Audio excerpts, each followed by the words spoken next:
Caramba, meus amigos, é o João Zaine! Ô, João, que legal falar com você. Depois de tanto tempo que a gente não se via, mas a gente fica sabendo, né? Onde o colega está, o que ele está fazendo, porque a gente vai acompanhando alguns movimentos da nossa turma, né? E eu estou muito feliz porque eu tenho uma grande admiração por você, um respeito muito grande. E não só pela pessoa que você é, mas pela sua trajetória como repórter fotográfico, uma pessoa inspiradora e coisa e tal. E a gente se cruzava muito lá na época que você trabalhava na Folha, eu estava lá pelo Globo e aquelas correrias todas, e a gente acaba, às vezes, se deparando em várias situações e acaba não falando de uma forma, numa conversa mais aberta, um bate-papo mais tranquilo, porque é sempre naquelas muvucas, né? Sempre naquelas muvucas. E agora, com essa tecnologia que nós temos aí, poxa, eu acho que isso veio ajudar a unir a nossa categoria, né? Porque cada um está contando as suas histórias, suas inspirações, de como começou e tal. E eu tenho um carinho muito grande por você. Um carinho muito grande por você, porque um dia você me chama eu, o Luizão e o Jorge Araújo, um bate-papo, que vocês queriam conversar, gravar umas histórias e tal, e aquilo, pelo fato de você ter me chamado, eu lhe sou eternamente grato. Mas vou te confessar uma coisa. Se algum dia você me convidar para ir na sua casa para tomar uma Coca-Cola que você está tomando aí, e eu não aparecer, não fique magoado comigo, não. Não fique. Por quê? Porque você mora no 27º andar do edifício Copan, porque você gosta de ver a paisagem, gosta de viver nas alturas, que nem o Batman, aquelas coisas todas. E eu tenho fobia de subir em prédio alto, você acredita? Fotojornalista com fobia de subir prédio alto é a primeira vez que eu vejo. E olha que a gente faz foto em helicóptero sem porta, e pula de paraquedas, mas subir em prédio alto, todas as vezes que eu tinha que fazer aquelas pautas, que tinha que fazer algum empresário, alguma coisa, o meu coração disparava. Então, se algum dia você me chamar, você não veio, o cara fez pouco caso, tá? Mas não é nada disso, viu, João? Mas fica tranquilo que tem gato aqui, tem até um gato aqui atrás, então tem tela, entendeu? Você vai ter que se esforçar muito para cair daqui, se você quiser, mano. Vai ter que ser muito esforço. Ô, João, que legal. Olha, depois de tanto tempo tá se falando, eu quero te agradecer e estou muito feliz, viu, João? Muito feliz. E Eu que quero agradecer pelas palavras, Conceição, e dizer que você sempre foi uma referência para mim. Eu vou te dizer por quê, de onde vem essa referência. Vem do NP. Eu sempre fui um apaixonado por notícias populares.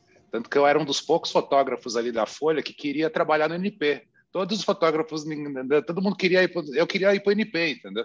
E eu trabalhei no NP, consegui realizar esse sonho, fiz algumas temporadas ali no NP, e as histórias que eu ouvia de você eram inacreditáveis, assim, né? Enfim, a gente pode falar sobre elas depois aqui também. Então, eu tenho uma referência muito forte das suas histórias e das coisas que eu ouvia e que depois eu ouvi de você. Então, assim, para mim, as grandes referências do jornalismo, do fotojornalismo, a maior parte delas vem do NP, cara. Que eu acho que é uma escola, assim, talvez é tipo a Oxford, né? O Yale, né? Stanford do fotojornalismo é o NP, entendeu? Verdade. Né? Aqueles desafios diários, né, de superar obstáculos que as pessoas às vezes falam, nossa, não acredito que os caras conseguiram entrar nesse covil, sair, fazer a foto sair vivo, né? Pois é, cara, pois é. Eu lembrei até agora, falando com você, eu lembrei de uma história tua dos porcos. Quando o dono dos porcos, não era tua essa história, né? Do dono dos porcos, alguém falou assim, porra, né? Falaram que você tinha dito que achou os porquinhos que tinham nascido eram a cara do dono do sítio. E aí que os caras quiseram bater em vocês, que vocês saíram fugido, você e o Zé Miguel, não era o Zé Miguel Zé que Miguel, estava nessa pauta? O cara saiu com um facão atrás da gente lá. Finado Zé Miguel. Que legal, hein, João? Pô, então, e nessas coisas, a gente está sempre se cruzando, se falando e coisa e tal, a gente nunca conversou. E assim, eu queria saber, João, quais foram as suas inspirações como repórter fotográfico, né? Porque eu sei que você traz nas costas um nome muito importante do fotojornalismo, do jornalismo brasileiro, e todas essas influências todas aí, talvez, isso você pode até confirmar, te ajudaram a falar assim, não, eu quero ser tal coisa, né? E vou atrás dos meus objetivos. Eu queria saber, João, como começou toda a sua história como repórter fotográfico? Cara, eu caí no jornalismo meio por acaso, né? Eu era muito novo, eu tinha 16 anos, né? E eu, cara, eu fui a Astrid Fontinelli, desculpa, o Antônio Salomão estava começando uma coluna no JT e ele queria fazer um boneco da coluna para tentar vender a coluna.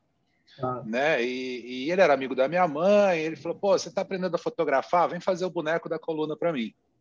E aí eu fiz o boneco da coluna, que eram fotos da Astrid Fontinelli. Foi a primeira foto que eu fiz profissional, que nem era profissional ainda, porque, enfim, não tinha nem pagamento, né, nada.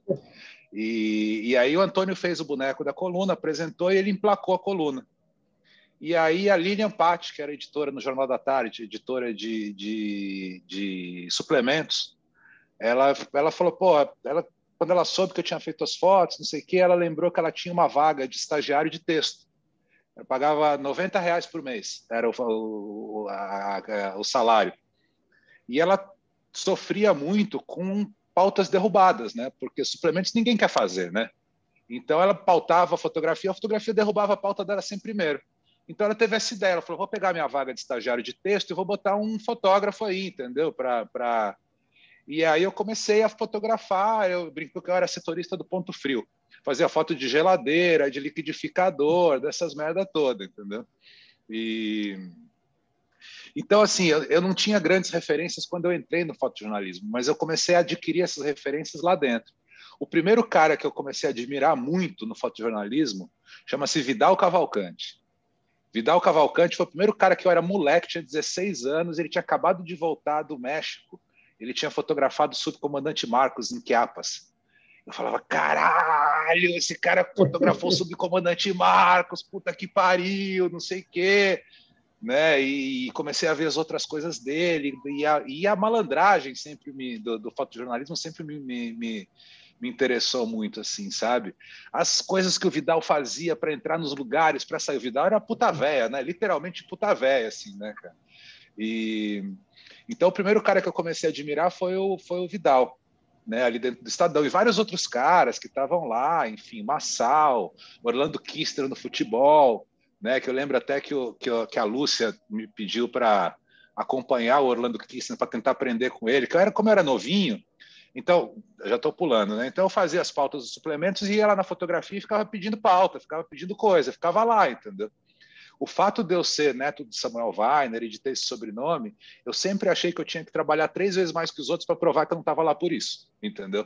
Porque a primeira coisa que falava, neto de Samuel Weiner, é por isso que está aí, não sei o quê, entendeu? Eu ficava puto da vida com isso. Então eu achava que eu tinha que trabalhar 3 vezes mais que os outros para provar que eu não estava lá por causa disso, entendeu? Posso até ter tido uma chance por causa disso, mas eu ia agarrar essa chance e não ia ser, né? Tanto que a gente já vi várias pessoas ali com um monte de sobrenome famoso que passou pelo jornal e não ficou, né? E não aguentou ao tranco, né? Então, você até acho que isso é um privilégio, isso me favoreceu para conseguir uma vaga em alguns momentos, nesse momento, mas, né? Mas certamente eu tenho certeza que foi meu esforço que fez com que eu conseguisse crescer dentro da profissão. Então, o primeiro cara foi o Vidal.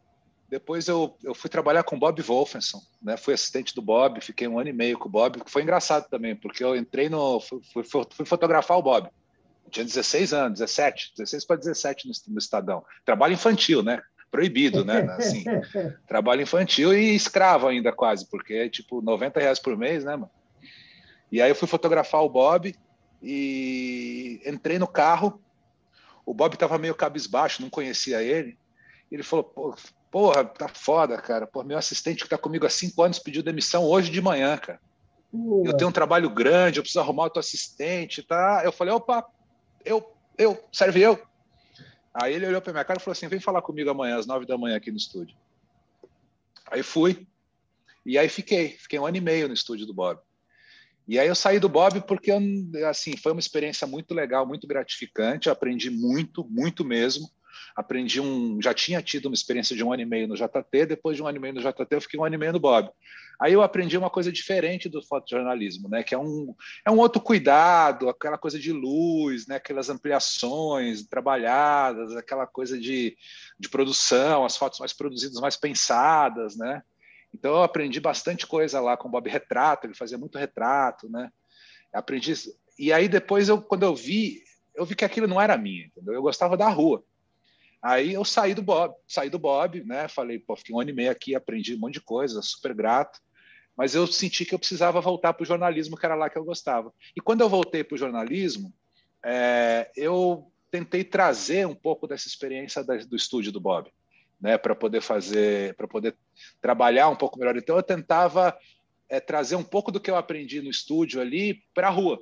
Né? Então eu ia para a delegacia, levava um fundo infinito para fazer aquelas apreensão de droga, ficava lá pegando as drogas lá, as pacoteiras de maconha, de cocaína, fazendo composição bonitinha, entendeu? Ficava ali nessas assim de trabalhando, enfim.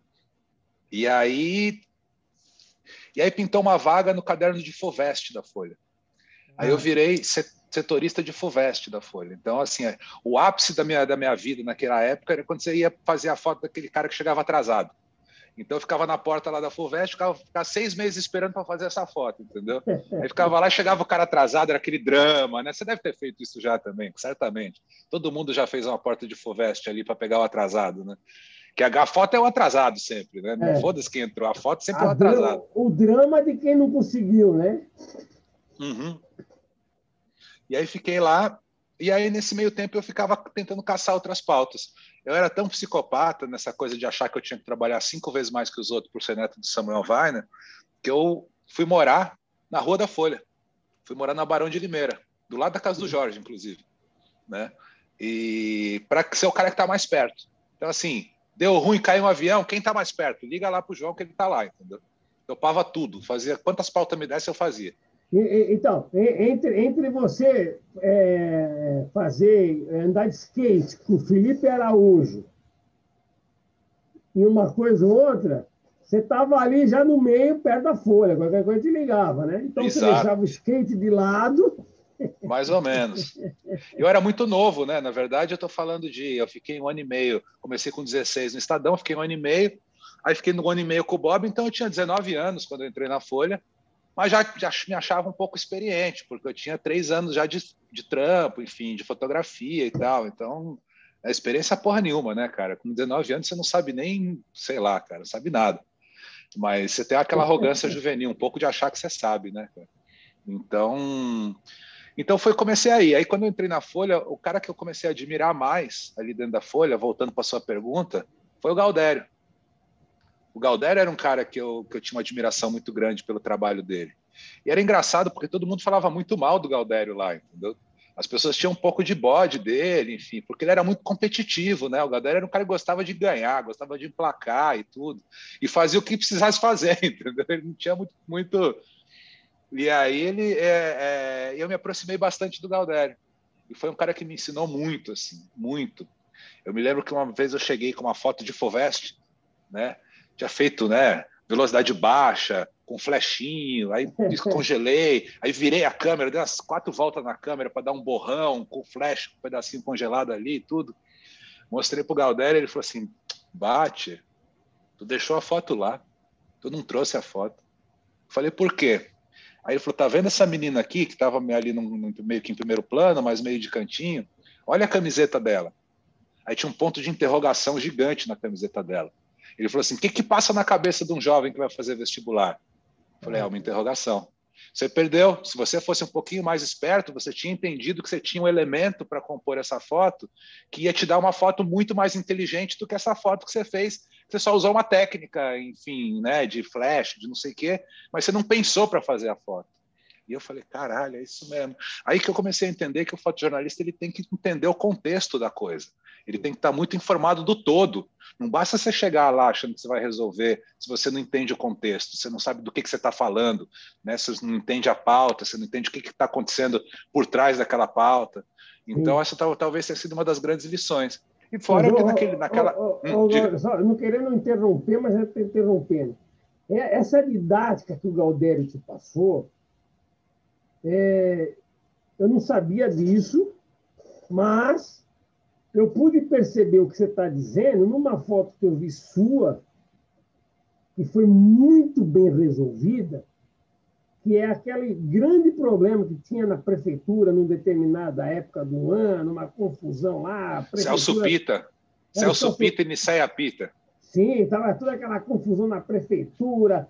Ali parecia um castelo mal assombrado, de tamanho fantasmas que tinham lá naqueles bastidores e tal. E, de repente, você faz uma foto da fachada da prefeitura num dia de chuva e traduziu tudo aquilo que estava acontecendo, as nuvens negras sobre a prefeitura. Quer dizer, aquela foto foi pensada, muito bem resolvida, e aquilo me gravei na lembrança. Caramba! Estava todo mundo no plantão, né? Aquela coisa, um monte de fotógrafo no plantão. Aí começou a trovejar e foi ficando preto o tempo. E o Palácio das Indústrias, que era a prefeitura naquela época, ele tinha aquele formato meio palácio mal assombrado, né? Ele parece a família Adams, aquele prédio lá. Parece mesmo. E aí eu saí andando na chuva, né? E eu me lembro muito dos fotógrafos tirando sarro da minha cara. Olha lá o trouxa lá, o que ele está fazendo lá, entendeu? Me lembro, Paulo Pinto, entendeu? Todos os caras ficaram me zoando lá, entendeu? Cavalar, novinho, esses fotógrafos novos aí fica querendo mostrar serviço, entendeu? Não sei o quê. Eu, na minha, entendeu? Fui lá e fiquei lá. Tomei a puta chuva, fui com um saquinho plástico em cima da câmera para não molhar ela ali, eu tudo molhado. Botei a câmera no chão, ali, pô, fiz a foto, negativão na época, né? Aí voltei molhado, os caras me zoando lá, ficaram tudo me zoando, né? Aí no dia seguinte, aí eu que zoei eles, entendeu? Capa da Folha de São Paulo. Foi capa de livro depois. O Zé Eduardo Cardoso fez um livro sobre a máfia das propinas, usou aquela foto. Foi uma foto bem emblemática, assim. Mas é bem isso mesmo, é coisa de pensar, né, cara? Coisa de... E eu tava falando que naquela época o time da Folha era um time muito bom quando eu entrei.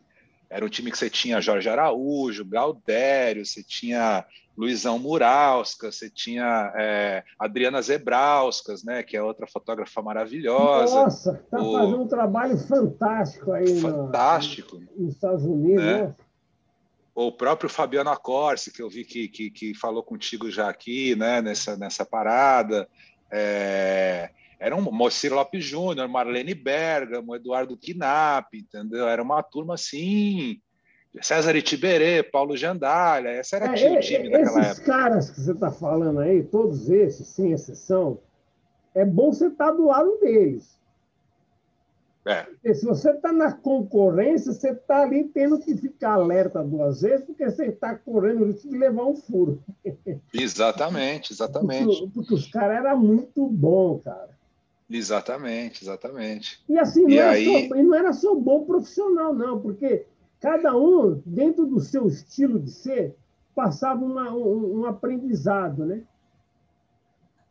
Cada um de um jeito, cada um tinha o seu estilão ali, né? E assim, sem protecionismo nenhum, às vezes os caras queriam mesmo que a gente evoluísse mesmo, às vezes os caras davam uns toques, que na hora você levava um golpe, você falava, mas depois você caía a ficha, puta, é mesmo, faltou a foto e tal, né? Isso era muito legal. Eu acho que isso foi uma puta de uma oportunidade que todos nós tivemos, né, João?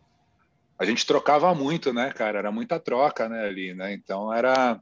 O Jorjão, cara, o que eu aprendi com o Jorge Araújo, eu ficava ouvindo as histórias dele horas, entendeu? As histórias da ditadura, né? De como é que foi ser fotojornalista no período da ditadura que o Jorge cobriu. Ele me ensinou um monte de coisa, me ensinava a fazer filme batizado, né? Que os caras faziam de conta que você tirava o filme, mas não tirava, guardavam outro filme na mão, né? E as malandragens, o Luizão Murauskas, cara, as coisas que eu aprendi com o Luizão eram incríveis. O Luizão era malandro, né? Também ele entrava em qualquer lugar. O Luizão contando que ele foi no jantar da CNBB, os caras acharam que ele era bispo, ele entrou e sentou na mesa, escutou tudo, entendeu? O Luizão era também, eu gostava muito dessas malandragens. E da coisa, né? O Luizão me falou como é que ele me ensinou. Quando o cara chegar, a segurança chegar para você e falar assim: você está autorizado para fazer essa foto? Você fala: tô sim. Quem te autorizou? Você fala: o doutor Palhares me autorizou.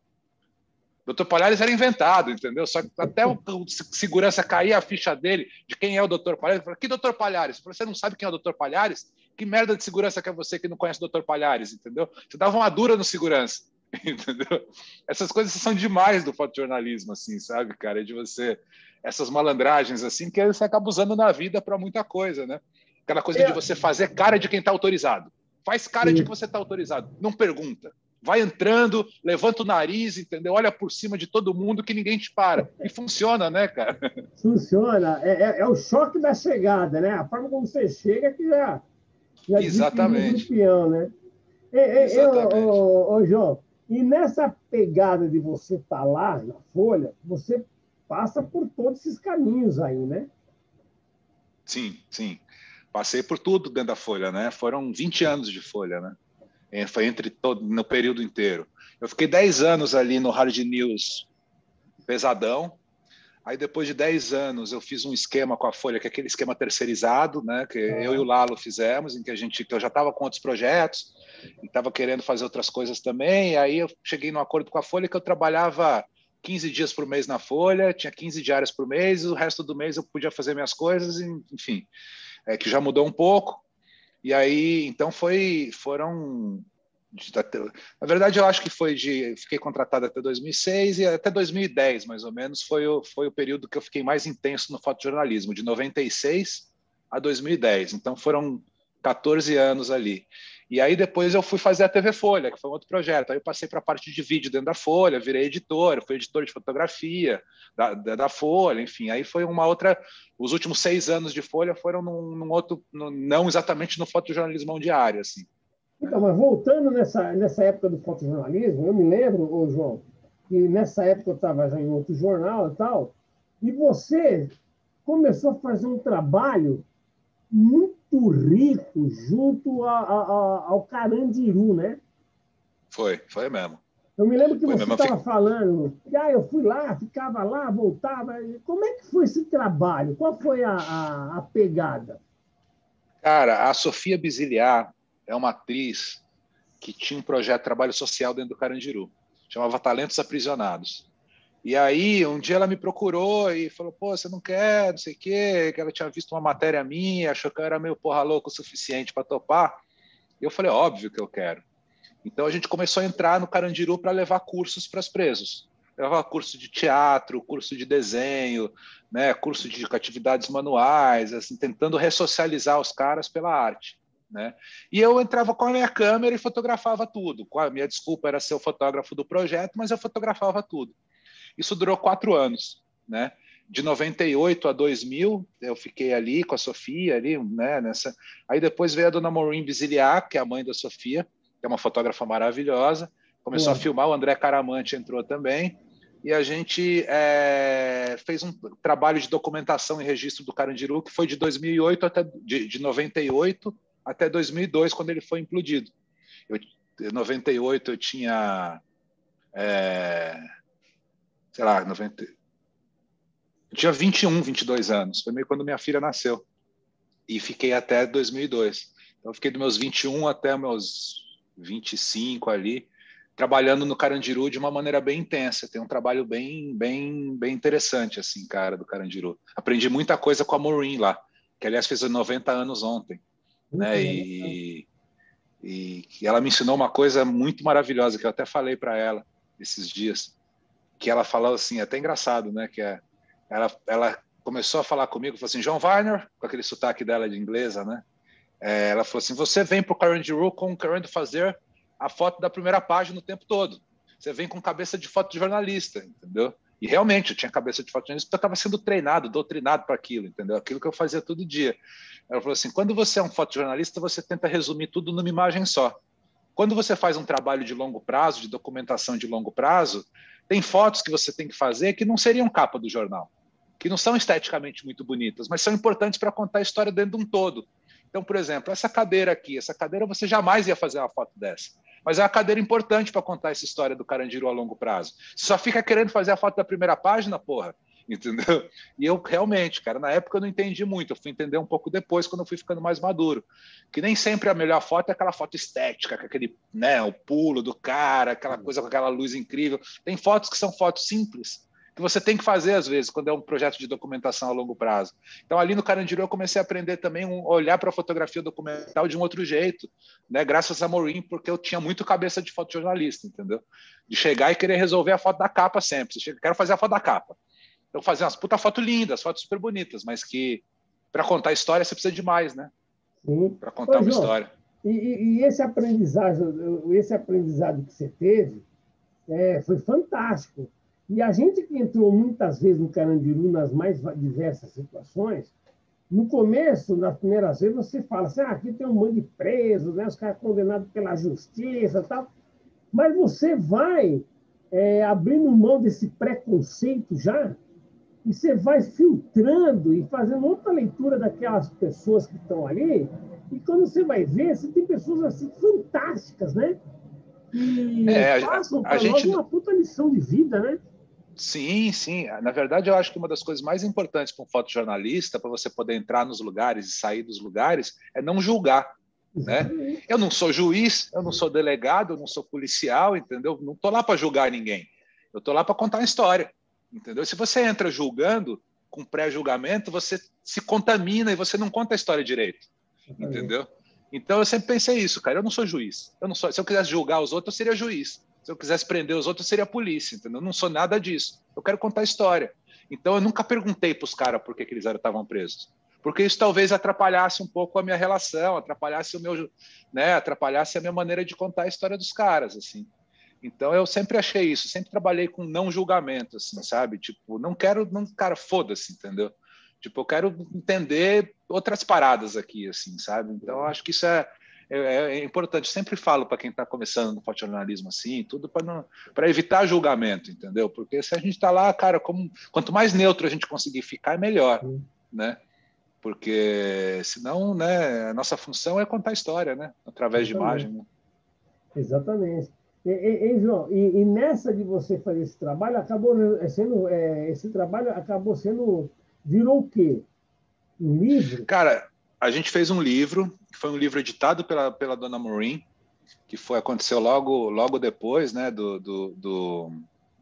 pouco tempo depois da desativação do presídio. Mas, assim, o material que foi usado no livro é um material pequeno perto do que eu tenho. Eu tenho 5 caixotes de negativo aqui, entendeu? 4 anos fotografando, né? Então eu ia para o Carandiru de manhã, eu trabalhava na Folha, eu fazia aquele horário das 4 à meia-noite, que é o horário que eu sempre gostei de fazer, né? Então eu ia para o Carandiru tipo 8 horas da manhã, ficava no Carandiru até umas 2 da tarde, saía, almoçava, ia para a Folha, que era ali pertinho, e trabalhava das 4 à meia-noite. Fazia isso umas 3 vezes por semana, mais ou menos. Ou quando tinha alguma coisa importante, eu fazia mais, assim. Então, fazia essa jornada dupla, mas que era importante para mim fazer aquilo, assim. Então, acho que eu até esqueci o que eu ia falar. Não, daí essa jornada dupla, porque fora tudo isso também tinha a filha que tinha nascido. Exato. Administrar esse tempo.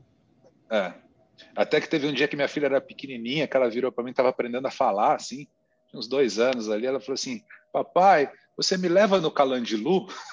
Eu achei tão bonitinho. Que ela ficava ouvindo eu falar daquilo, não sabia o que era, entendeu? Ela pediu para eu levar ela no Calandiru. Que barato, que barato. Ô, João, e nessas pegadas todas, você ali fazendo o hard news e coisa e tal, e provavelmente sempre trabalhando com luz baixa, né? Porque quem entra às 4 horas da tarde já vai pegando a noite, né? E à noite você fazia mais o que nessa época aí, você lembra? Cara, eu fazia de tudo, assim, fazia de tudo. Pegava muita pauta em cima da hora do fechamento ali, né? Rebelião da FEBEM, 6 da tarde, né? Que os caras gostavam de arrumar treta na hora do fechamento ali, né, cara? Tipo, parece que tem uma... E fazia umas coisas de noite também, aí fazia show, entendeu? Fazia umas pautas mais frias também, mais à noite. E, cara, era isso, assim, fazia de tudo. Cara, não tem muito, né? No jornal, você faz de tudo, assim, né, cara?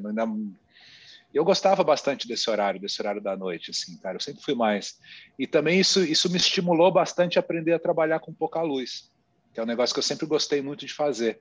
Eu via muito as fotos da Marlene no NP, né? A Marlene, ela teve uma coisa uma sacada muito boa no NP quando ela fotografava os cadáveres, que era de que o cadáver não se mexe. Se ele não se mexe, eu posso botar a câmera num tripé e fazer uma longa exposição, porque ele não vai se mexer, entendeu? Se ele se mexer, tem alguma coisa errada, né? Então, eu me lembro muito das fotos de longa exposição que a Marlene fazia no NP, e eu tentava fazer um pouco isso. Isso foi muito legal, e eu evoluí bastante nisso na época do filme.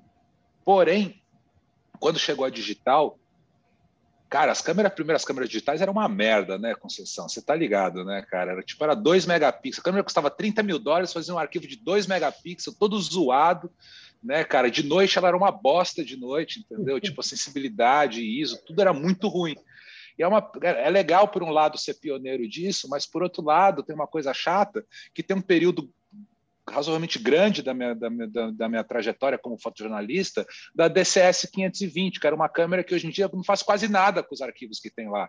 Então tem muita foto legal que eu tenho, mas que eu não consigo fazer uma ampliação grande, de tão ruim. E fora que também, como era tudo muito novo, a gente não sabia usar direito aquelas câmeras, a gente não foi treinado para usar as câmeras. Deram as câmeras e falaram, vai, entendeu? Então, não sabia fotografar em RAW, entendeu? Não sabia guardar o arquivo direito, não entendia determinadas coisas de histograma, entendeu? Que era importante de você entender para foto digital. Então, não sabia nada, entendeu? Então, tem muita foto legal, esteticamente, de momento, mas que a qualidade do arquivo é muito ruim. É uma pena, mas, por outro lado, ser pioneiro é isso, né, cara? Né? Ser pioneiro das paradas é isso. Mas teve uma vantagem nessa história toda, não sei se você vai concordar comigo. Quando nós pegamos essas primeiras câmeras, e que a gente não tinha nem como ver no display lá, porque não tinha nada disso, para nós era tão natural aquilo, aquela dificuldade e tal, que a gente só foi dar valor às coisas que vieram depois quando elas chegaram mesmo, porque, nossa, olha como é que era. Então, quem passou por aquilo tudo consegue hoje ter um domínio maior da técnica, né? Eu acho muito legal fotógrafos como nós que vieram do analógico e passaram para o digital. Eu acho que a gente fotografa de um jeito diferente de quem já começou no digital, entendeu? A gente tem uma cabeça que essa galera que começou no digital não tem. E isso é legal, assim, por um lado. Não estou dizendo que é melhor que o outro, ninguém é melhor que ninguém, mas é que tem uma... Sabe, a gente trabalhou antes do computador, entendeu? E aí depois que veio o computador facilitou muito, mas é uma outra coisa, assim. Eu me lembro quando eu transmiti a minha primeira foto por celular, cara. Caraca, aquilo era um sonho, entendeu? Você poder fazer a foto, sentar com o notebook, meter o cartão lá dentro e passar por celular. Aquele modemzinho, né? Aquele barulhinho, não sei o quê, telefone. Parecia que estava fritando, assim. Exato, aí caía, era uma bosta, não sei o quê, mas, cara, tanto que eu lembro que até a primeira foto que eu passei para o celular, a Folha sempre foi bem pioneira nessas coisas, eles sempre conseguiam, uma época que o Ormus Alves, ele era editor de tecnologia da Folha, então ele que estava de correr atrás dessas coisas, não sei o quê, e descolou um modem de celular, né, aquela parada lá, e aí eu estava em Aparecida, era o Fernando Henrique Cardoso ainda o presidente. Eu fiz uma foto e eu sentei num cantinho e comecei a passar de celular. E quem que estava do Estadão? Era o Armando Fávero, lembra?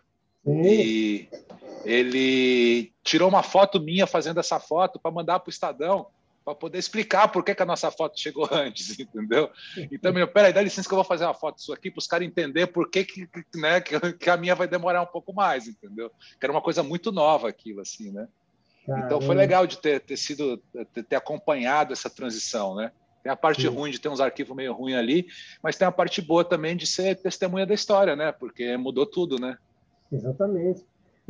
João? E nessa caminhada toda da transformação das coisas, e tecnologia, e muda, e não sei o quê, teve uma única coisa que não mudou, que é desde aquela época até hoje, né? Que é para você conseguir a boa foto.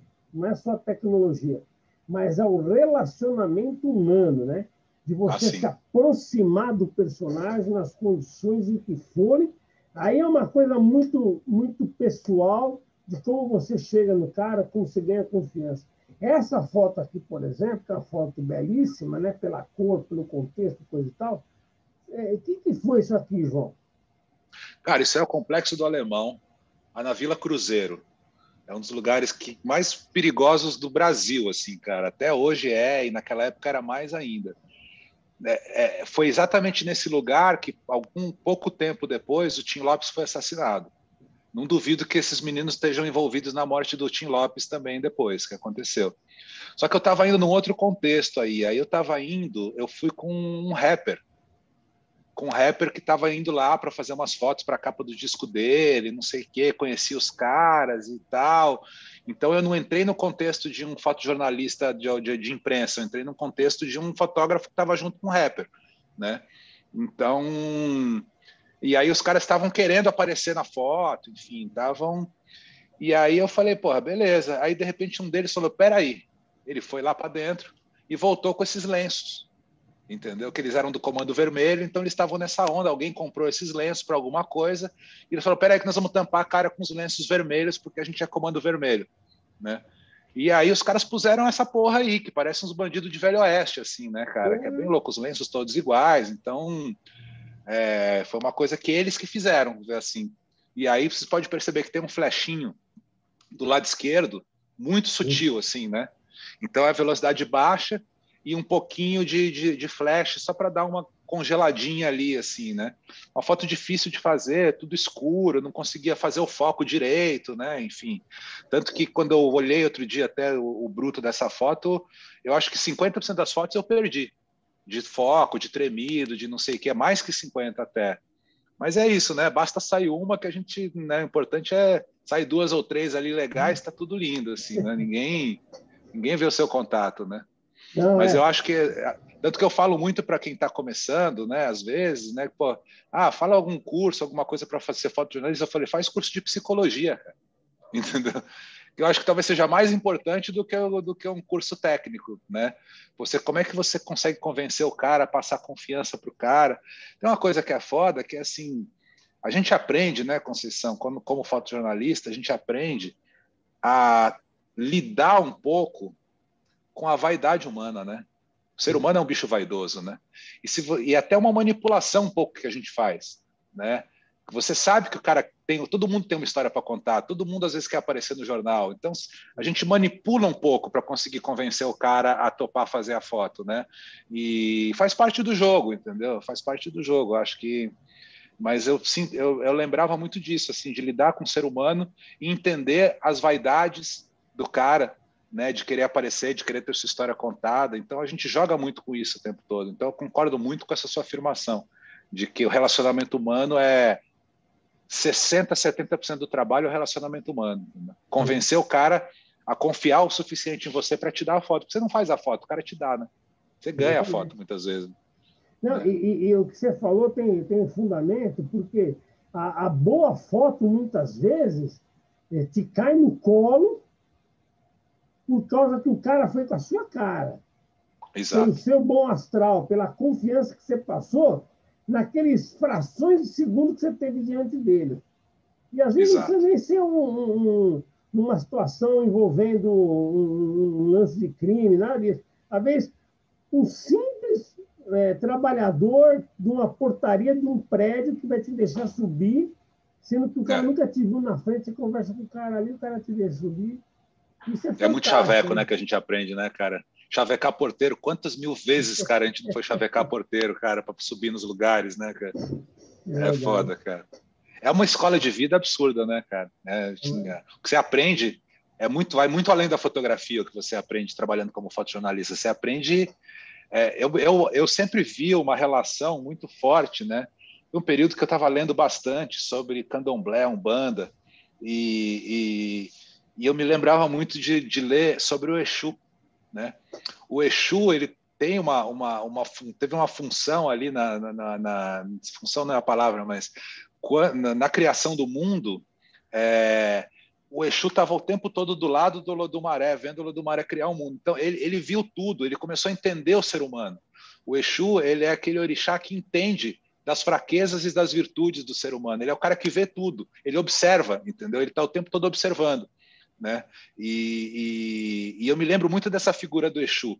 Eu me sentia meio como o Exu em alguns momentos, que a gente presta atenção em tudo. E muitas vezes, quando você está em alguns lugares, o fotógrafo é meio invisível, né?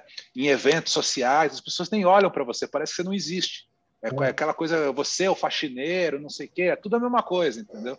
Só que você não existe, mas você está ali de olhando tudo. E é muito legal você olhar quando as pessoas acham que você não existe.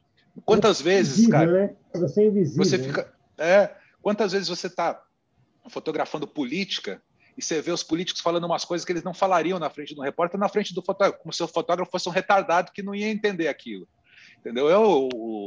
O Zé Serra uma vez pediu minha cabeça lá na Folha, porque eu estava fotografando, era uma eleição, não me lembro qual, que ele era candidato, e ele estava com o Boris Casoy, né, ali, não sei o quê, e o Boris Casoy fez uma pergunta, e quando terminou o bloco, ele deu um esporro no Boris Casoy, falou, você não combinou comigo que você não ia perguntar isso, seu babaca, que seu isso, é aquilo, e o Boris Casoy, não sei o quê.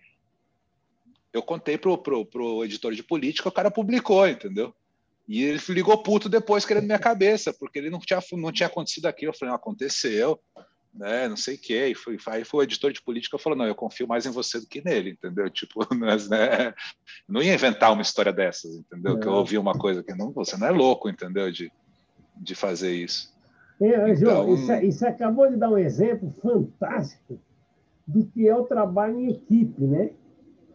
De você estar lá emocosado, ouvindo toda a história, e o editor bancar a sua história, sabendo que ela é verídica, porque ele sabe que você não é um fotógrafo, você é um repórter fotográfico. Exatamente. Por isso que a gente tem que estar super informado e ciente do contexto de tudo, entendeu? Porque senão você não entende uma parada se você não souber o contexto, né? O contexto é importante para você poder sacar o que está acontecendo, né? Exatamente. João, agora só uma pergunta aqui, que eu sempre tive uma curiosidade, e já estou para te perguntar isso há muito tempo, e falei, um dia quando eu encontrar com o João, vou perguntar, um dia quando eu encontrar com o João, vou perguntar. E agora chegou o dia. E falar de pessoas invisíveis, que a gente passa pela frente e não vê, as pessoas não veem, né? Um catador de reciclagem, aquela coisa toda, alguém que está recolhendo lixo, são os invisíveis, né? E você faz a direção do clipe Boa Esperança, que retrata justamente essas pessoas que são os invisíveis. Quando eu vi aquele clipe, eu fiquei apaixonado, João. Caramba, como você evoluiu da fotografia para o cinema, para a filmagem. Como é que foi essa transição, João? Cara, essa transição foi natural, né? Ela aconteceu muito com a 5D, né? Tá. Teve até um amigo meu que falou assim, cara, eu não queria filmar, mas a câmera que eu fotografava veio com um botão de REC, cara, eles eu não vou apertar, entendeu? A nossa câmera passou a ser a câmera que todo mundo filmava naquela época, né? Então, era muito natural para a gente. E a 5D, né, é uma câmera no formato esse formato de câmera que a gente está acostumado. Ela, para nós, ela era uma extensão do nosso braço, né, cara? Era igual uma segunda mão que a gente tem. É muito natural para a gente operar aquela câmera depois de 15 anos fotografando, né? Então, quando eu vi, estava todo mundo do cinema correndo atrás dessa câmera. E todo mundo com maior dificuldade de operar, achava que ela era complicada, que não sei o quê. E para mim era o contrário, cara. Para mim aquela câmera era a mais fácil de todas, porque era aquilo, eu mexia no menu dela de olho fechado, entendeu? Você sabe onde estão as coisas do menu da câmera quando você trabalha todo dia com ela, assim. Então foi natural, comecei a fazer documentário, comecei a fazer videoclipe, né? E fui evoluindo, fui melhorando e tal. Fiz o Boa Esperança e agora recentemente eu fiz o meu primeiro longa-metragem de ficção. Eu fiz um filme, um longa-metragem de ficção. E foi muito legal de fazer, porque no fundo, Conceição, eu me considero um fotojornalista. Quando você vai preencher um papelzinho, na minha essência vai ser essa para sempre, independente de qualquer coisa que eu venha fazer, entendeu? E quando eu fui filmar esse longa, foi muito legal, porque eu comecei a ver a importância da minha experiência como fotojornalista na hora de filmar. Na hora de filmar o clipe Boa Esperança, a mesma coisa. O clipe Boa Esperança conta a história da revolta das empregadas domésticas, né, que cansadas de serem maltratadas, elas amarram os patrões e tomam conta da casa, tacam fogo em tudo, né, e se revoltam, né. Começa com uma cena muito boa que elas vão servir o almoço e o patrão tá puto, a patroa esculacha a menina que é uma das empregadas, aí as empregadas se revoltam, cospem na moqueca do patrão, servem a moqueca toda cuspida, e aí quando eles começam a comer, eles entram e arregaçam a porra toda, entendeu? Então, então eu sinto que quando eu estou fazendo ficção hoje em dia, eu boto na ficção as histórias que eu vi na vida real, na rua, entendeu? Então, quando eu precisei construir um personagem, quem fez o filme, o protagonista do filme que eu fiz é o Chay Suede, sabe quem que é esse ator da Globo? Que é um galã, enfim, é um cara super... e o Chay, a gente precisava construir um ladrão, né? E aí eu fui trazendo elementos para ele. Então eu botei um pouquinho de pichador nele, porque eu também trabalhei com os pichadores. Então ele era pichador. Aí eu trouxe vários elementos de ladrões que eu conheci no Carandiru. Dei o nome para ele em homenagem a um cara que era ladrão de banco, entendeu? Que era o Djalma, que era um cara que eu conheci. Aí chamei enfim, eu fui construindo aquilo tudo baseado na experiência do fotojornalismo. Coisa que um diretor que não passou por isso, que não tem experiência de rua, ele pode até criar um personagem ladrão. Claro que ele vai criar, vários são criados. Mas, assim, eu conheci esses caras, entendeu? Eu tive uma facilidade para isso. Eu não estou criando uma coisa da minha cabeça, ou baseado em literatura, ou baseado em outros filmes. Eu estou criando baseado em pessoas reais. Então, eu estou muito nessa onda de tentar... O momento da vida, o momento profissional que eu estou agora, depois desse período todo de fotojornalismo, é tentar pegar toda essa experiência de rua e transformar em outra coisa, entendeu? Transformar. Então, eu quero contar histórias que poderiam ser, por exemplo, eu tenho muita vontade de contar em filme a história do PCC, por exemplo, que eu acho uma história fantástica, entendeu? Uma história incrível. E eu estava lá, eu vi nascer dentro do Carandiru, entendeu? Eu acompanhei, eu cobri vários eventos e tal. Então, é meio que pegar um pouco dessa experiência da rua e fazer ficção baseada nisso. Então, eu posso contar várias histórias, entendeu? Eu posso contar a história do NP, por exemplo, entendeu? Na ficção. Posso contar qualquer história. Então, toda essa experiência que eu tive no fotojornalismo é super útil para mim na hora de fazer ficção. Então, Boa Esperança tem um olhar de fotojornalista o tempo todo, entendeu? Fantástico. Então, isso é muito legal, assim. Eu acho que é uma escola que, cara, nenhuma faculdade poderia ser mais legal para mim do que foi esse período todo de fotojornalismo. E só uma curiosidade que eu também tinha que te perguntar. Como é que você se aprontou? Como é que você e o Emicida se conhecem? Cara, eu tenho um trabalho muito grande com rap, né? Desde que eu comecei a fotografar. Quando eu comecei a trabalhar no fotojornalismo, lá em 92 no JT, né, 93, e depois na Folha um pouquinho depois e tal. Até preciso voltar um pouquinho para contar isso, né? Eu sou um cara que nasci em Perdizes, né, que cresci ali, quando era criança morava em Perdizes. Só um segundinho, peraí. E classe média e tal. E, cara, quando eu comecei a trabalhar em jornal, eu conheci a Quebrada e vi que tinha uma cidade gigantesca que eu não conhecia.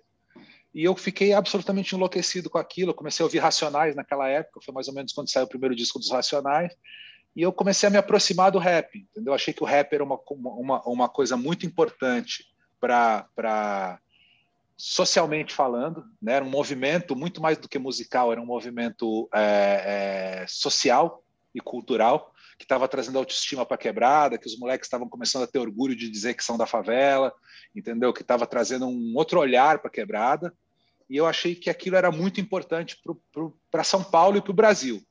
Então eu queria colaborar com aquilo de alguma maneira. Como é que eu posso colaborar com aquilo? Eu não sei cantar, entendeu? Nem pretendo aprender.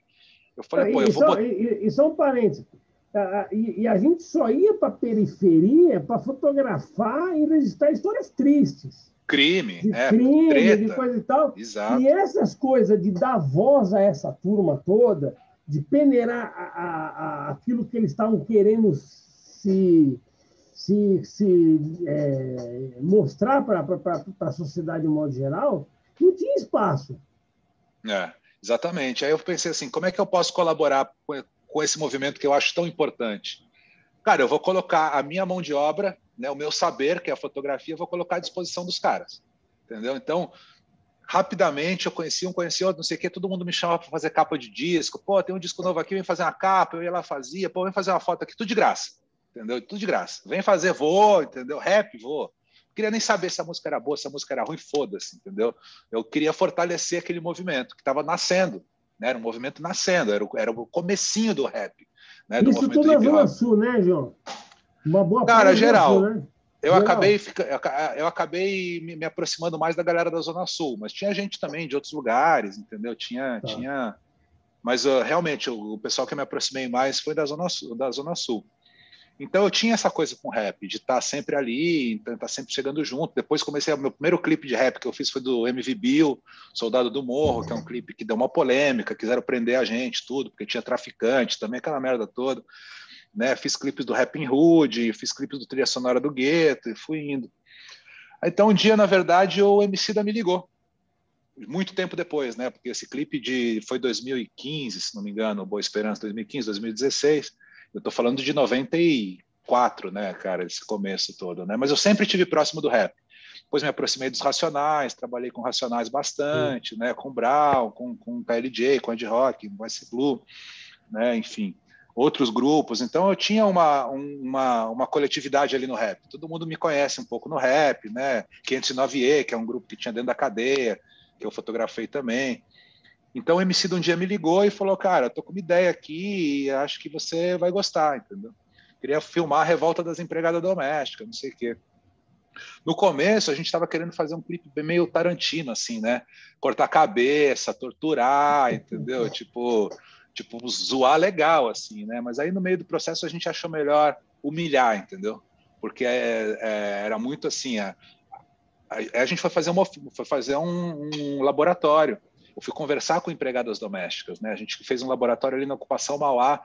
Boa parte das mulheres da Ocupação Mauá são mulheres que trabalharam como domésticas. E a gente sentou e começou a escutar. Porque a escuta é uma das coisas mais fundamentais na nossa profissão, né? Então a gente começou a ouvir, e elas começaram a contar casos absurdos de humilhação, de não deixar comer a mesma comida, né? De não deixar um monte de coisa, de ser humilhada, de ser tratada como lixo, né? Não ser tratada como ser humano, de não ter folga, disso, daquilo, das patroas falarem os maiores absurdos, dos cabelos dela, do não sei o quê, enfim. Então a gente começou a entender que seria mais legal para o clipe se a gente devolvesse as humilhações. Porque o que as mulheres passavam eram humilhações. Os patrões não batiam nas empregadas, eles humilhavam as empregadas. Então a gente fez com que eles humilhassem de volta, em vez deles matarem e cortarem as cabeças, entendeu? E dá vontade de fazer, mas a gente optou por responder a humilhação com humilhação, né? E aí o Emicida me ligou, falou, mano, eu acho que você vai gostar disso. Aí eu falei, claro que eu vou gostar, e liguei para a Katia Lund, que é uma diretora, que é super minha amiga e tal. Eu falei, a Katia Lund também vai gostar disso. Aí a gente se juntou e, cara, e sentou para fazer esse clipe. Então foi muito legal, assim, e um aprendizado muito grande com a Katia, né, que é uma pessoa que vem do cinema, enfim, tem uma experiência muito grande. Eu aprendi muito nesse clipe de cinema também, trabalhando junto com a Katia, né? Eu vi que tinha no começo um drone, né? Parece que tem um drone. Tem, um drone. Ali também já era uma novidade ali, né? Na época, né? Não? Era novo ainda. Na verdade, já nem era tanto, cara. Novidade de drone mesmo foi quando eu usei nas manifestações de junho de 2013. Ali o drone era uma novidade. Ninguém conhecia aquela merda lá e nós voamos pra caralho para fazer o filme Junho, né? Que a gente fez pela Folha sobre as manifestações. Então foi muito engraçado, porque a gente voou com o drone em cima da manifestação e no dia seguinte saiu uma matéria numa revista de OVNI, dizendo que tinham sido avistados OVNIs em cima das manifestações. Então rolou um boato de que tinha discos voadores sobrevoando a manifestação, porque as pessoas não sabiam que era o drone, só via aquela porrinha lá voando, entendeu? Então, até uns sites gringos, entendeu? Tiraram foto de baixo. Então, a fama que passou para o mundo era de que tinha drone em cima das manifestações, tinha disco voador em cima das manifestações. Os manifestantes falavam, tá vendo? Nosso movimento é tão forte que até os ETs estão apoiando nós, entendeu? Então, era engraçado isso, cara. Puta, que legal, João.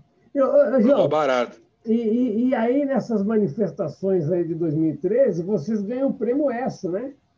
Ganhamos o prêmio ESSO de telejornalismo. Eu acho que foi a Caramba. primeira vez que um jornal impresso ganhou um prêmio ESSO de telejornalismo, entendeu? Que foi uma coisa muito louca, assim, né? O prêmio ESSO que o jornal ganha é de matéria impressa, né, pô? Então, ô, João, Foi bem legal.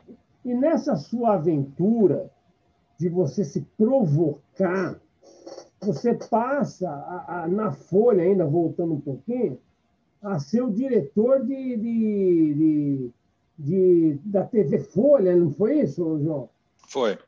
Cara, eu assumi a TV Folha, né? Eu pedi demissão da Folha acho que 4 vezes. Todas as vezes que eu pedi demissão da Folha, eles me convenceram a ficar e me deram alguma coisa. Então eu fui falar com o Otávio e falei, pô, Otávio, eu quero ir embora, tô saindo, já deu, quero fazer outras coisas, tô filmando, não sei o quê, né? Aí ele falou, pô, não tem nada que você queira fazer aqui na Folha? Eu falei, se você me der o departamento de vídeo meio de porteira fechada, eu fico. Ele me deu, entendeu? Ele me deu e aí eu comecei a construir uma linguagem ali, que não se fazia muito naquela época, né? Uma linguagem meio documental ali, né? Porque o que o pessoal fazia muito naquela época era imitar o telejornal. Então era aquele repórter com o microfone aqui, bem amigos, estamos aqui presentes aqui, que eu gostaria de não sei o que, aquela entrevistinha bem telejornal.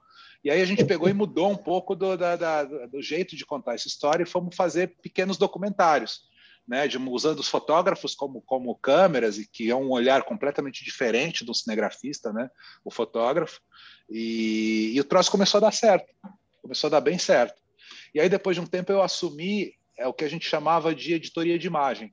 Então, eu era editor de fotografia e de vídeo, com o intuito de juntar as duas editorias e transformar numa coisa só, porque imagem é imagem, se é estilo, se é imagem, a gente precisa das mesmas técnicas, entendeu? Né? De estar lá no lugar certo, pegar a câmera, enfim. E eu comecei a estimular muito os fotojornalistas da Folha a filmarem, porque eu achava que isso era super importante para o futuro, porque a gente estava entrando cada vez mais no digital, né? E por que no digital você vai ter a foto, você não, pô, se você pode ter um vídeo, entendeu? Se o cara pode clicar na foto e ela pode sair falando, enfim. Era uma maneira de trazer mais coisa, mais informações. E deu muito certo, porque o fotojornalista está pronto para filmar. Entendeu? É muito pouca coisa que ele precisa pegar para conseguir migrar da imagem para o. Então foi um período muito legal ali da TV Folha, que todo mundo ficou muito empolgado. Depois de um tempo eu acabei perdendo a editoria de fotografia, fiquei só com a editoria da TV Folha. Porque aí foi uma briga política lá dentro, entendeu? Tinha uma briga política com o secretário de redação, enfim, um cara que não gostava muito, que era um cara mais caretão, assim, enfim. Então eu tive uns embates com ele e aí foi melhor dividir, deram a fotografia para ele botou um cara dele na fotografia, eu acabei vindo para a TV Folha e a gente separou. Foi muito ruim para o jornal, eu acho, porque a gente estava num caminho que era um caminho muito moderno e a gente estava fazendo isso antes de todo mundo, entendeu? Então, eu acho que o jornal atrasou um pouquinho uma coisa que eu acho que é muito importante, assim. Não dá mais para você ter uma editoria de fotografia e uma editoria de vídeo, é a mesma coisa, entendeu? Eu tinha um editor adjunto para cada uma das editorias e eu cuidava das duas. Entendi. Ô, João, e tem uma coisa interessante nessa brincadeira toda, que é o seguinte, aquela geração que nos antecedeu, que era analógico e tal, alguns tiveram dificuldade para migrar para o digital. Daí é como se o carro estivesse andando e tivesse que trocar o pneu do carro em movimento. Quando chega a época da digital, o fotojornalista já praticamente já incorpora essa condição também de opa, ter que filmar também, né? Já fica mais aberto a essa nova linguagem, né? E sem querer, você trouxe problemas. Sim. Porque a concorrência, puta que pariu, agora a Folha está filmando, puta, daí o pessoal vai começar a correr atrás, né? O Estadão, daí o Felipe Araújo vai ser diretor também de... Era muito legal, porque o Felipe estava montando a TV Estadão e eu ajudava muito ele. E eu era o editor da concorrência, entendeu? Só que o Felipe é meu amigo e eu queria, porra, né? É um espaço a mais de trabalho, assim, né? Então, eu, escondido, eu ajudava ele, dava umas dicas, indicava profissionais, dava toques, dava uma olhada nos vídeos deles e falava, pô, Felipe, não faz assim, sabe, cara? Fazia uma coisa ali para dar uma força mesmo, porque também era novo para o Felipe também, entendeu? Não era uma coisa que ele foi pegando a manha lá, entendeu? Mas era uma coisa nova para ele, assim. Porque é isso, na verdade, o que acontecia antes é que os veículos diziam assim, tem que filmar, então pegava umas câmeras, dava na mão dos caras e falava, agora vai e filma. Mas ninguém falava do como filmar, de que jeito, de linguagem, entendeu? De como é que a gente filma, como é que a gente aborda, como é que a gente edita. Ninguém falava de narrativa, entendeu? Só falava, vai lá e filma. Aí é foda, né, cara? Aí todo mundo fica meio puto, inclusive, de fazer. E nem Mas tudo quando dá filme, né? E nem tudo é filme, nem tudo é para ser filmado. Exato. E tem O coisa que saber, você... e o saber deletar o que não é, o que não dá imagem para vídeo, também é um desafio, né? Exato, exato. Então, e não dá para fazer tudo, fazer fotografar e filmar, entendeu? Às vezes você tem que ter mais gente, entendeu? Tem coisa que dá, tem coisa que não dá, entendeu? Sim. E como eu fazia isso, né? Eu filmava também sozinho, eu sabia o que dava e o que não dava. Então eu não ficava botando os fotógrafos na roubada, entendeu? Porque eu sabia, quando dá, eu sei que dá. Então, por exemplo, você vai fazer um retrato da Fernanda Montenegro, então você faz o seguinte, você vai lá, você faz o retrato. Depois que você terminar o retrato, você senta ela no lugar, grava uma entrevista. Depois que você terminar a entrevista, você grava umas imagens de cobertura. É isso. Dá para um cara fazer isso sozinho, porque eu fazia, entendeu? É foda quando você pega um editor que nunca foi para a rua, entendeu? E que aí era a pior merda, que tem editor que não tem experiência de rua, né? Porque os caras pedem coisas como se eles não sabem o que dá, o que não dá, entendeu? Como é que é ali embaixo. Então, eu sabia, porque eu já tinha passado por todas as etapas, tanto da fotografia quanto do vídeo, entendeu? Então, eu não botava os caras na roubada por isso, assim, né? Então, a gente vai fazer. E tem uma coisa, Conceição, que é uma coisa que eu falo já há bastante tempo, e que não se consolidou ainda, mas que eu acho que mais cedo ou mais tarde vai acontecer, que é a partir do momento que a resolução das câmeras começa a ficar muito grande, né, com as câmeras 4K, que filmam 4K agora as câmeras que filmam 8K, ou celulares que filmam 12K e não sei o quê, eu não vejo muito sentido num jornal diário, que você precisa de uma agilidade e tal, e você mandar um cara para ficar pescando clique, entendeu? Porque se você pegar a câmera, botar lá e filmar a porra toda, se cada um dos 24 quadros por segundo do vídeo, se ele tiver uma resolução grande, como um frame de uma câmera de fotografia, você pode pegar aquele frame. Então eu sempre imaginei, é triste, eu não estou falando disso feliz, porque eu sou um cara de pescar imagem, entendeu? Eu sempre gostei disso e acho isso foda, acho que isso é diferente. Mas você, num jornal, você manda um cara, o cara vai lá, filma a porra toda, chega lá, ele descarrega o material, aí o editor de vídeo pega o material, o editor de foto pega o material, o editor de foto vai ver daqui dentro daquele vídeo, vai escolher quais são os frames que podem ser publicados como foto still, e o editor de vídeo vai transformar aquilo num vídeo, entendeu? É foda, é triste, entendeu? Porque eu também sou dessa escola, mas eu não vejo muito sentido. Não é que a fotografia vai acabar como ela é. O cara que vai fazer uma fotografia documental, o cara que vai fazer um trabalho pessoal, uma coisa dele, o cara vai fotografar do jeito dele, aqui, plá, plá, plá. Mas para um jornal, né, que precisa do registro rápido, não sei o quê, eu não vejo muito como fugir disso, entendeu?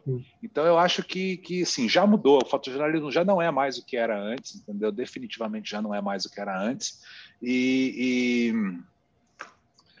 Enfim, a vida é assim, né, cara? A tecnologia chega e as coisas vão mudando, não vai acabar, entendeu? Nunca vai acabar, mas vai mudar. Está em transformação. Está em transformação. E como a gente assimilar essa transformação e de modo que também não fira a ética, né? E que Exato. esteja ciente do que está sendo produzido e a forma como está sendo produzido também. Isso é muito importante para deixar claro, é o que dá credibilidade, né? Exatamente. E assim, esses tipos de conversa que nós estamos tendo aí, João, é muito saudável, porque as novas gerações que caem que hoje chega caindo nesse novo mercado que surge, muitas vezes eles caem já fazendo tudo, né? E do mesmo jeito que o Galdério falou para você, pensa, tal, papapá, daí você dá aquele choque. Acho que também é isso que acho que às vezes falta, né? Talvez para para esse momento, não é, não, João? Porque nas faculdades a gente não vê esse tipo de debate. Pois é. Tem uma outra coisa, só voltando um pouquinho para esse assunto, que por um lado tem essa coisa, né, a partir do momento que os fotógrafos forem para a rua filmarem e você tirar o frame para publicar, que muita gente já faz em outros veículos, em outras coisas, tudo bem, a gente muda o jeito de fazer, mas tem um profissional que ganha um destaque novamente, um profissional muito importante que perdeu destaque na última década, mais até um pouco, que é o editor de fotografia. Exatamente. O editor de fotografia ele foi perdendo espaço com o digital, porque o fotógrafo passou a ser o seu próprio editor. Quando você manda 5, 6 fotos para o jornal, qualquer um escolhe dentro de 5 ou 6, entendeu? O difícil era o cara pegar 10 filmes de 36 e encontrar a boa dentro de 10 filmes de 36, entendeu? É outra coisa. Então, o editor de fotografia foi perdendo espaço, foi ficando pequeno, cada vez menos importante. Quando você passa a ter um frame, né, ter um vídeo, e o cara tem que escolher o frame certo, o editor de fotografia passa a ganhar uma importância gigantesca, porque escolher dentro de um vídeo qual que é o frame foda, entendeu? Qual que é a fotografia, o cara tem que ter muito conhecimento, tem que ter muita cultura visual. Não é qualquer um que escolhe esse frame, entendeu? Então, tem esse lado de ressurgimento, quando isso acontecer, né? Que não acontece ainda no fotojornalismo, quando isso acontecer, eu vejo que tem um lado de um retorno desse profissional, que é um profissional muito importante, mas que foi perdendo relevância dentro das redações, sendo substituídos por um diretor de arte ou por um babaca qualquer ali que acha que sabe, né, que não precisa ter o conhecimento que os grandes editores de fotografia tinham. Os caras acham que não precisa ter, que escolher foto é, gosto dessa, gosto daquela, sendo que, na verdade, tem que ter uma cultura fotográfica muito grande para escolher a foto certa, que vai causar o impacto certo, entendeu? Enfim, né? Então tem essa coisa da volta dos editores. E ser o cara preparado, um editor preparado para saber conversar com o repórter fotográfico. Exatamente. Porque ele sabe que o cara foi para a rua, as condições que ele enfrentou, porque ele já passou por aquilo, e o que ele trouxe era o que de melhor ele conseguiu dentro daquelas condições. E muitas vezes o cara que nunca foi só vai ter aquele olhar frio, né? Tipo, não está legal essa forma. Porra, são duas condições que o cara fez. Tá? Papai, no meu projeto lá da Folha, de quando eu fui editor de imagem, eu estava construindo uma parada que foi destruída na sequência, né? Infelizmente. Mas eu sempre achei... Cara, teve uma época que a Folha ela tinha, sei lá, 5 ou 6 editores. Então, eles imitando o New York Times fazia isso. Então, tem uma coisa meio vira-lata de querer imitar o New York Times, que é uma bobagem, entendeu? Então, eles tinha um editor que cuidava de esportes, tinha um editor de fotografia na editoria de política, tinha um editor de fotografia na editoria de mundo, tinha um editor de fotografia na editoria de cotidiano. Então, cada editoria tinha o seu editor de fotografia, né? Eu acho que isso é muito menos necessário do que... eu queria mudar um pouco o foco. Em vez de ter muita gente para editar, mas não tinha ninguém para orientar o fotógrafo quando ele sai para a pauta, entendeu? Não tinha ninguém para trocar uma ideia com o fotógrafo, para falar, puta, eu preciso fazer um retrato assim, o que eu posso fazer? Puta, vamos pendurar o cara de cabeça para baixo, vamos levar o cara no terraço do edifício Itália, vamos fazer isso, vamos pegar um carro assim e fazer assado. Então eu sentia que tinha muita gente para editar, mas não tinha ninguém para orientar. E o que adianta você ter um monte de editores se você não tem material legal produzido? Entendeu? É muito mais importante você estimular os caras a produzirem um troço mais relevante do que você ficar lá. Porque editar, mal ou bem, os editores dos cadernos conseguem fazer, entendeu? Dar uma olhada em tudo, enfim, não é uma coisa... Então eu queria pegar essa força de trabalho que estava na ponta da edição e trazer para a produção. Então eu queria ter editores que estavam conversando com os fotógrafos. Puta, cara, eu tenho uma pauta assim, assim, assado. Vamos trocar uma ideia? Quando é hard news, não dá. Quer dizer, até dá também, entendeu? Mas sei lá, 80% das pautas do jornal hoje não são hard news, né, cara? Se você for ver. Então, muita pauta. Puta, tem uma capa de caderno, capa de folhetim, sei lá, entendeu? Porra, vamos sentar e vamos falar sobre isso, vamos conversar, vamos pensar. Puta, eu tenho uma ideia assim, eu tenho uma ideia assada, vamos chamar fulano. Então, pensar e ter um reforço de produção. Eu queria ter um cara na editoria que o fotógrafo virasse e falasse assim, fulano, eu quero subir no terraço do edifício Itália hoje às 5 da tarde com um personagem. Se vira na autorização. E aí o cara liga para lá, pede autorização, faz produção mesmo, entendeu? Que já é uma coisa que no vídeo tem muito e que lá a gente não tem. Você mesmo tinha que fazer sua própria produção se você quer subir. E se você imagina, você tem que criar essas fontes. Exatamente. Imagina se você, como fotojornalista, tivesse um cara na redação que você pudesse pedir para o cara, eu quero pegar um retratado, eu quero enrolar ele de papel higiênico igual a múmia. Descola para mim papel higiênico, descola tal coisa, e descola, eu queria fazer isso na locação tal. E o cara ligasse para a locação, ligasse, comprasse papel higiênico, você te entregasse e falou, vai lá e faz, entendeu? Tipo, seria muito legal para a gente poder ter um cara que te apoiasse, um suporte na base, entendeu? Antes de você fazer a pauta, não depois, entendeu? Então, no meu projeto tinha essa mudança de foco. Eu queria botar muita gente aqui embaixo, pensando fotografia, antes do fotógrafo fazer, não depois. Porque que adianta você xingar o cara que o material não ficou bom depois, entendeu? Porra, você estava lá para ajudar o cara a fazer? Você pensou junto com o cara? Ah, vai se fuder, entendeu? Tipo, é muito fácil, né? Isso aí chama engenharia de obra pronta. Tá ligado? Engenharia de obra pronta é uma categoria que tem muita gente que faz por aí, o cara não sabe nada. Depois que você faz, o cara começa a ter ideia, entendeu? Engenheiro de obra pronta, mano, é um clássico, cara, é o que mais tem por aí. Não, e cobrar a gente é fácil, né? Quero ver lá muito fazer, fácil. né? Exatamente. Ô, João, e nessa história toda aí, tem uma turma que trabalhava nos bastidores que sempre foram uma puta força para nós, aí para conseguir as grandes fotos, né? Os motoristas, né, cara? Porque Nossa. muitas das grandes fotos que a gente fez, muitas delas foram graças ao motorista. Você lembra de alguma história? Ou de algum várias. Várias. Os motoristas da Folha ali, todos ali. É que foi mudando, né? Primeiro eram os táxis da Folha, lembra? Aí depois dos táxis eles fecharam com uma locadora. Aí tinha um grupo de... Aí essa locadora começou a trocar demais de motorista. E quando você pegava uns caras que não tinha mais não eram os caras de sempre, entendeu? Tinha uns ali que estavam ali, mas assim começou a ter uma rotatividade muito grande. Eu lembrei de uma história agora que eu acho que foi até contigo, cara, o Carlinhos, grande Carlinhos do Globo.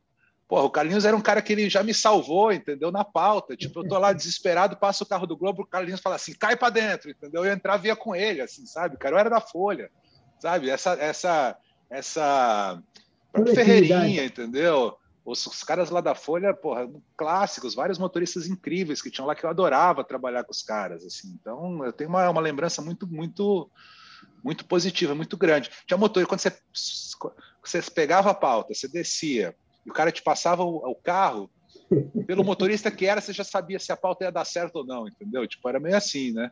Sim. Tinha motorista que fazia foto pro fotógrafo, né? Sim, tem um fotógrafo famoso aí, que é do NP, que ele tinha um problema físico, que eu não vou dizer o nome dele, mas ele dava a câmera pro motorista e falava, desce lá e faz, entendeu? Até isso. Tem até a história que eu ouvi desse cara que o motorista ele chegou lá, o cadáver já tinha ido embora, o motorista deitou e cobriu de jornal e ele fez a foto do motorista embaixo do jornal. Até isso o motorista fazia. E um dia eu estou em casa, toca num domingo de manhã, estou em casa de folga, toca a campainha, vou ver o motorista da Folha. Pô, os meus netinhos vão fazer primeira comunhão, dá para você ir lá? Tá bom, vamos lá. Vamos aí, né, cara? Vamos aí. Eu também sou desses aí. Você criava assim, uma coletividade com essa turma e a gente tinha aquela coisa de parceiro mesmo, de ser amigo, de viverem junto essa aventura, né? Porque o importante era sair vivo da pauta e depois a gente tomar cerveja, né? Exatamente. Cada história. Ô, João, e agora você está só filmando ou você também está... Estou só filmando, cara. Esse longa-metragem aí? Não, estou só filmando. A previsão estou fazendo... Cara, esse longa-metragem ele é da Disney, dessa plataforma nova da Disney que eles lançaram, do Disney Plus. Tá. Cara, ele estava para ser lançado, mas com a pandemia deu uma atrasada. Porque a ideia era lançar no cinema e tudo, aí não tem mais cinema, né? Deu uma atrasada. Eu não sei porque não depende muito de mim, está na mão da distribuidora, que é a Disney. A gente acha que até o fim desse ano. Segundo semestre, com certeza. No primeiro semestre, não. Mas aí não depende mais de mim, né? Quando a gente passa a trabalhar com cinema, começa a ser uma coisa muito grande, assim. Sim. Né? Tipo, a gente faz, entrega e depois seja o que Deus quiser ali, né? E já está com outros projetos já sendo preparado? Tô o tempo todo. Tô com várias coisas ao mesmo tempo sempre, assim. Tá. Só botar o carregador aqui. A bateria vai acabar. Tá, beleza. Nós também estamos encerrando aqui, João, porque senão o satélite aqui vai... O satélite, né? A hora do satélite é muito cara, né? Essa aqui é em euro, né? Exatamente. Não, eu estou filmando, acabei de...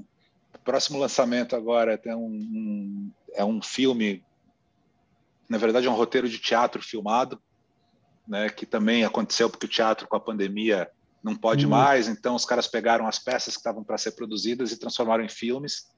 E eu fiz uma dessas. Estou com uma série documental grande aí que eu tô desenvolvendo, né? Que não posso falar ainda qual que é, e porque ainda está sob sigilo ainda, tudo.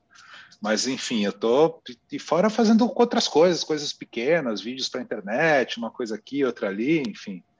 Eu não paro um segundo, porque também os boletos não param, a gente também não pode parar, né?